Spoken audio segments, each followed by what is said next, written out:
Ta ljubav među nama, ta iskrenost među nama, te veze bez kojih ne možemo da živimo, jer mi u stvari se susrećemo stalno sa ljudima, jesu uzrok Allahove milosti. Ta milost prema drugim ljudima jeste uzrok milosti Allaha dželešanu prema nama. Vattaqullaha la'allakum turhamun. Ali u istom ajetu innamal mu'minuna ihwatun fa aslihu bayna akhawaykum vattaqullaha la'allakum turhamun. Doista su muslimani braća, nastojite popravite odnose među braćom i bojte se Allaha da bi vam se milost ukazala. Dakle, uzrok te Allahove milosti jeste popravljanje naših međusobnih odnosa i ta bratska ljubav koju treba da imamo. Zato, ono čega treba da se čuvamo kada je to u pitanju, što će nas sačuvati na okupu, što će nas međusobno povezati, jeste ponovo slijeđenje puta Muhammeda sallallahu alejhi ve sellem. Kada on kaže men nefesa al mu'minin kurbatan min kurbi dunya, nefesa Allahu anhu kurbatan min kurbi yawm al-qiyamah. Kaže, ko otkloni neku poteškoću svome bratu u vjeri, ko otkloni teškoću na ovome svijetu, kaže, Allah će otkloniti njegovu teškoću na kijameskom danu. Dakle, koliko je to bitno na ovom svijetu da mi otklonimo te situacije. Pa kaže, ko olakša onome ko traži, men jesara ala mu'asirin, jesara Allahu fi dunya wal ahire. Ko olakša nekome ko treba olakšati, ko ima neku potrebu, Allah će njemu olakšati i na ovom svijetu i na budućem. Stvari, šta to znači? Naše međusobno pomaganje jeste pomaganje samima nama. Pa kaže, men setara muslimen, satarahu Allahu fi dunya wal ahire. Kaže, ko prikrije sramotu brata muslimana, kaže, Allah će prikriti njegovu sramotu, njegov nedostatak i na ovom i na budućem svijetu. I ovo je ono, činim se, što je ključna stvar u našim međusobnim odnosima. Jer niko ne voli da mu se njegova sramota otkriva. Ali shvatite šta kaže dalje poslanik sallallahu alejhi ve sellem. Kaže, Allahu fi auni al-abdi ma kana al-abdu fi auni al-akhih. Kaže, Allah pomaže svoga roba dokad pomažete sestru Allah, dokad te brate pomaže Allah, sve do onoga momenta dokle ti pomažeš svoga brata. Allahu fi auni al-abdi ma kana al-abdu fi auni al-akhih. Dakle, Allah pomaže svoga roba, svakoga od nas, sve dok mi pomažemo drugog. Zato je, ove su stvari ono što treba da nam budu smjernice u popravljanju naših međusobnih odnosa, jer će to ojačati i našu porodicu i naše društvo. Pa kaže Allah dželešanuhu u Kur'anu, Bismillahirrahmanirrahim, Ja ejuhalladina amenu, la yashar qawmun min qawmin asa en yakunu khayran minhum. Kaže, o vjernici, neka se muškarci od vas ne rugaju drugim muškarcima. Kaže, možda su oni bolji od njih. Dakle, ti kojima se rugaju, možda su bolji od nas. A kaže, neka se i žene ne rugaju drugim ženama, jer možda su te kojima se rugaju bolje od njih. I kaže, ne kudite jedni druge. Kaže Allah dželešanu, i ne kudite jedni druge i ne zovite jedni druge podrugljivim nadimcima. Kaže, kako je ružno da vjernici jedni druge zovu podrugljivim nadimcima. Dakle, jasne smjernice koje treba da nas vrate u zajednicu, u jačinu naše porodice i našega društva. Sljedeća stvar koja je jako bitna kada je u pitanju ova tema, kada su u pitanju uzroci koji slabe društvo, koji slabe porodicu, jeste u stvari miješanje onoga što se zove emocionalno i intelektualno. Kažu psiholozi, postoji emocionalna inteligencija i postoji intelektualna inteligencija. I čovjek često puta ne može da kontroliše svoju emocionalnu inteligenciju sa svojom intelektualnom inteligencijom. Pa kaže, postoji jedan centar koji se zove amigdala. Kaže, koji je centar u stvari reagovanja na prvu. Pa kaže, kada se nešto desi čovjeku u njegovoj okolini, kaže, on u prvoj sekundi odreaguje. I kaže, tek nakon par sekundi mozak dobije informaciju i procesuira šta se je desilo i da ti onda tvoja pamet rješenje šta da uradiš. Međutim, emocija je ono što je bilo prije. U amigdali se u stvari odredi ono što će biti na početku. I onda čovjek u srdžbi uradi nešto zašto se kaje kasnije cijeli život. Zašto? Zato što nije navikao da kontroliše svoju emociju. Pa kažu da onda ljudi koji imaju često puta visok IQ ne mogu da upravljaju sa svojim emocijama i ne budu uspješni, bez obzira na visok IQ u svome životu, zato što je njihova emocionalna inteligencija ono u stvari na što oni ne mogu da utječu. A šta je to u stvari u islamu? To je u stvari onaj nefs koji se nalazi u čovjeku. To je onaj nefs koji čovjeku često puta šapće, naređuje šta da radi, pa ga navraća na zlo.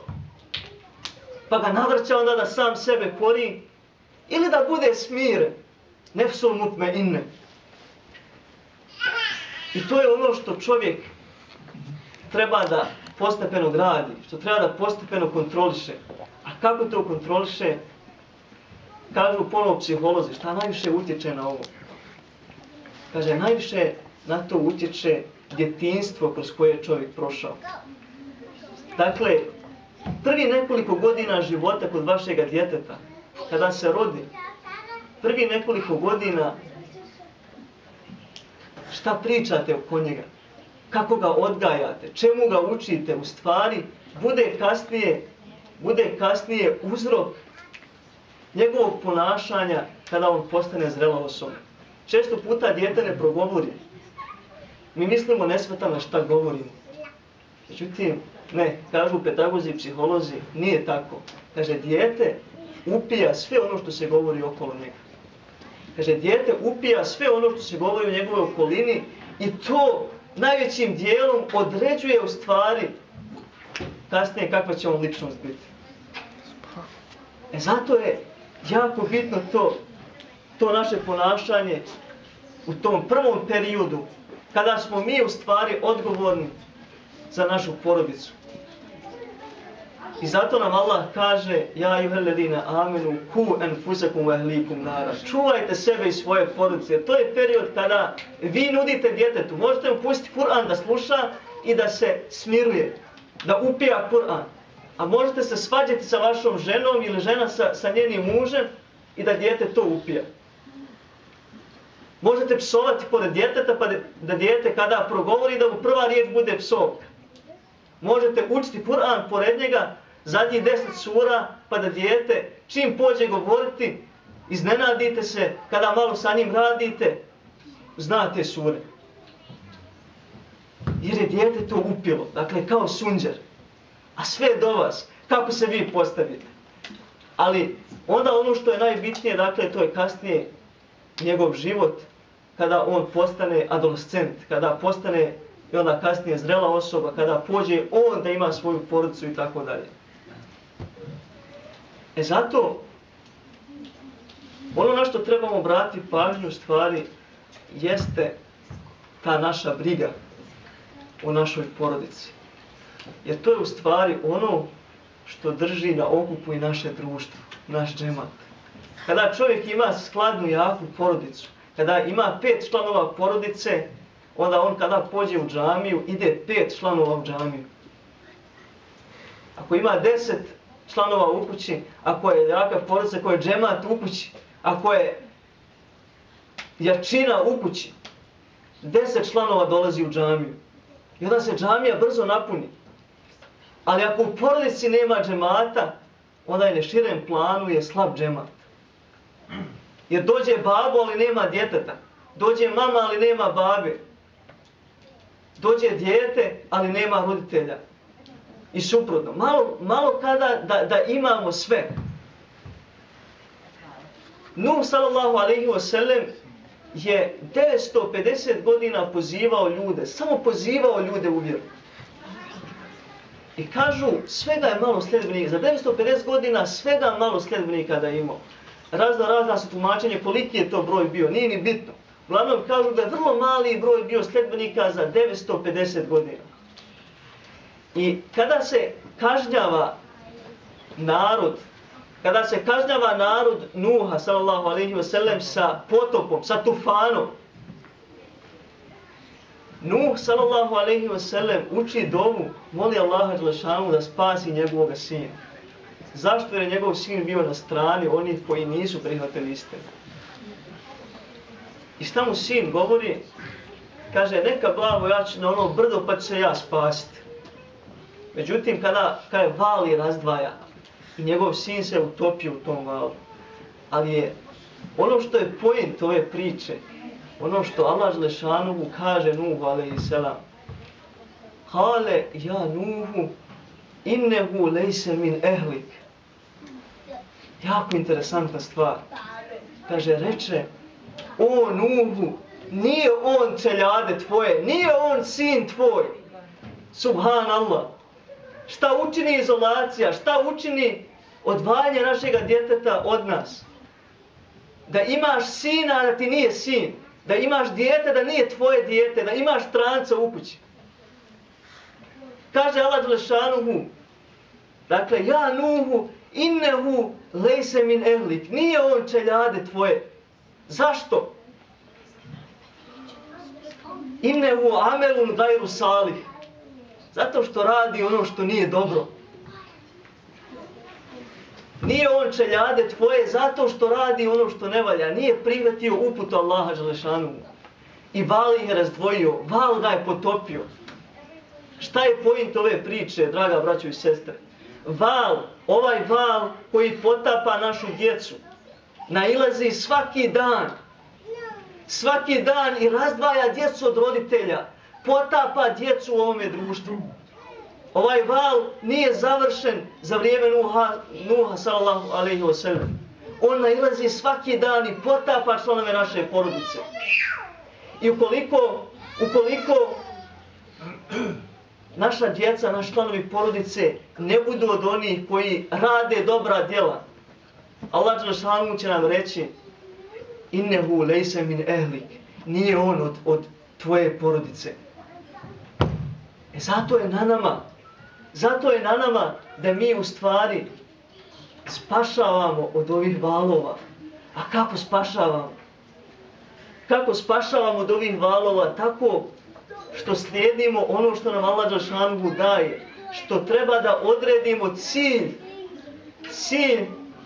života na ovome svijetu i što treba da odredimo cilj u stvari na budućem svijetu. Odnosno da budemo svjesni zašto smo stvoreni, zašto živimo, da budemo svjesni da ćemo umrijeti, da ćemo račun polagati i da je tek na ahiretu naš život.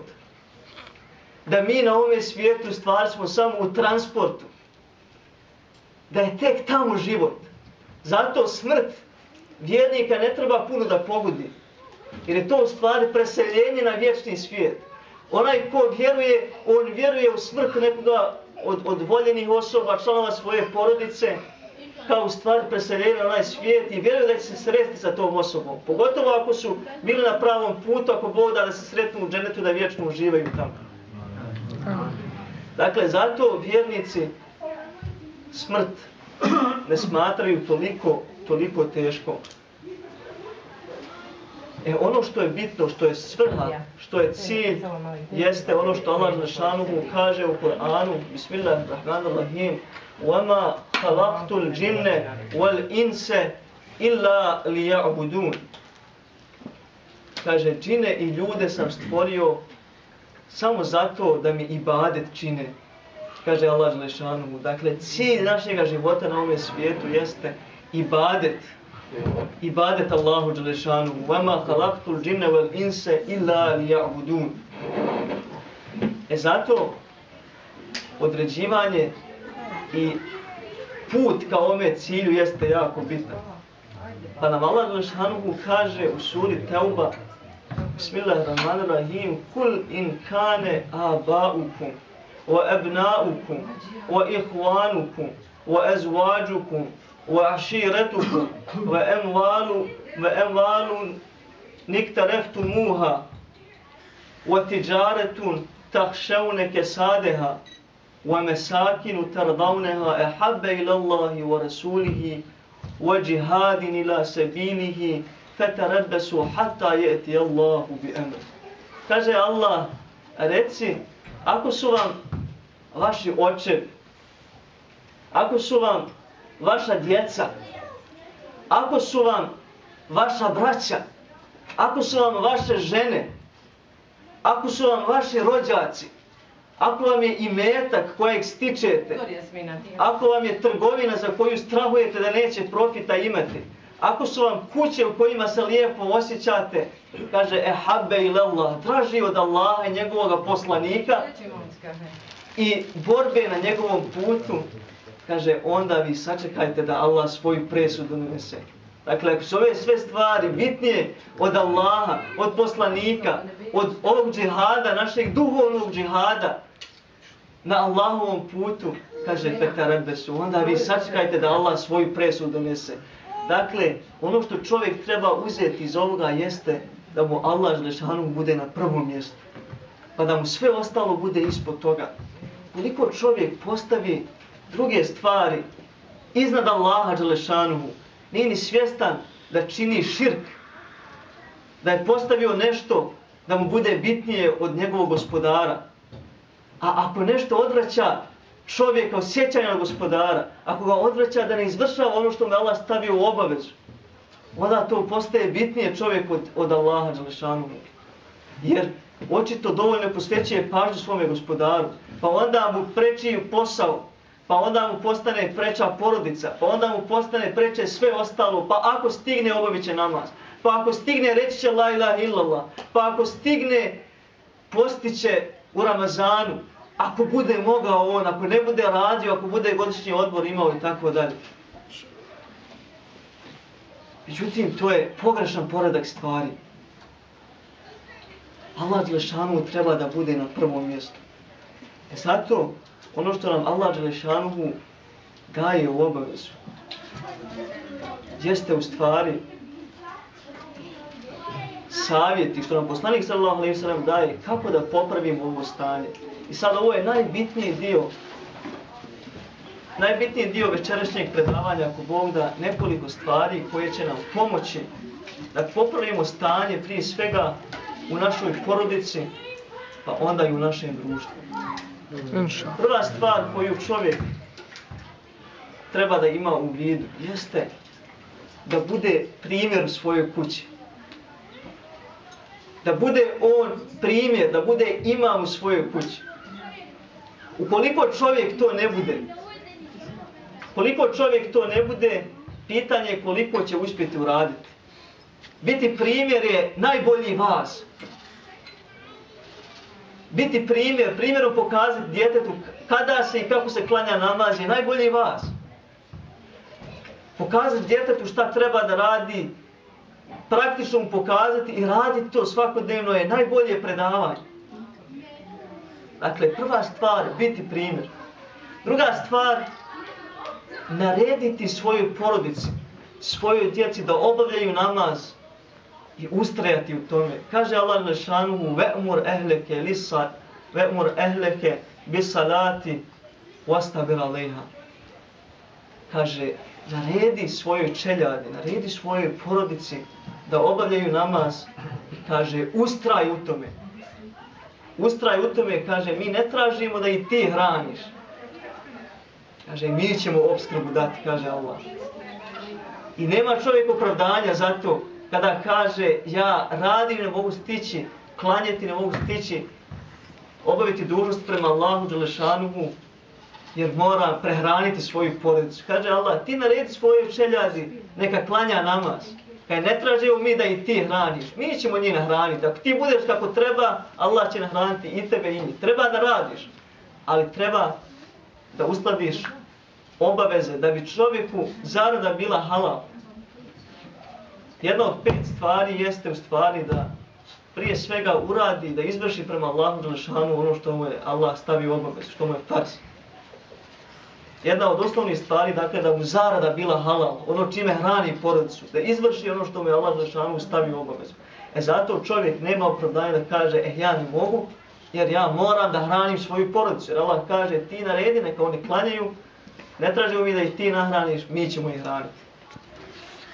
Sljedeća stvar koja je jako bitna i koju mi možemo da promijenimo u stvari ako se potrudimo u našim kućama, to je da imamo zajedničko jelo sa našim članovima porodice, zajedničku sofru. Često puta u ovom rush houru koji nam je 24 sata, ne jedan hour, nego 24 sata nam je rush hour u našim životima. Nemamo vremena jedan obrok dnevno da imamo sa našom ženom i djecom. Rade se različite smjene, djeca u školi, svako jede gdje stigne i tako dalje. Ključna stvar da bi se jačina porodice i društva održala jeste ovo. Zašto Ibrahim sallallahu alejhi ve sellem kada su ga pitali koje su stvari koje su bile uzrok da ga Allah uzme sebi za prijatelja? On je Halilullah, Allahov prijatelj Ibrahim sallallahu alejhi ve sellem. Između ostalog kaže nikada nije za sofru sjeo sam. Nikada u životu nije sam jeo. I u zajedničkom jelu je bereket. A bereket je ono što spašava i naš imetak i našu porodicu. Sljedeća stvar koju treba da imamo jeste u stvari mali džemat u našim kućama. Zajednički namaz sa našom porodicom u našim kućama. Pa zajednička dova Allahu dželešanuhu. Zajednička dova sa našom porodicom. Kada Merijem sallallahu alejhi ve sellem, u stvari kada žena Imranova ostaje trudna i kaže zavjetuje Allahu dželešanuhu ono što je u njenom stomaku. Međutim, prva stvar koju uradila jeste u stvari dova Allahu dželešanuhu. Dova Allahu dželešanuhu za tek rođeno dijete. Kaže, inni semejtuha Merijeme ve inni uiduha bike ve durrijeteha mine šeitanir rajim. Kaže, nadjela sam joj ime Merijema, tom djetetu, i kaže, ja tražim da je zaštitiš nju i njeno potomstvo od prokletoga šeitana. Dakle, ne samo za Merijem koja je tek rođena, nego za koga još? I za njeno potomstvo. Dakle, kolika je bitna dova za dijete, ali i za potomstvo našega djeteta koje u stvari još nije na putu. Koliko je bitna ta dova roditelja.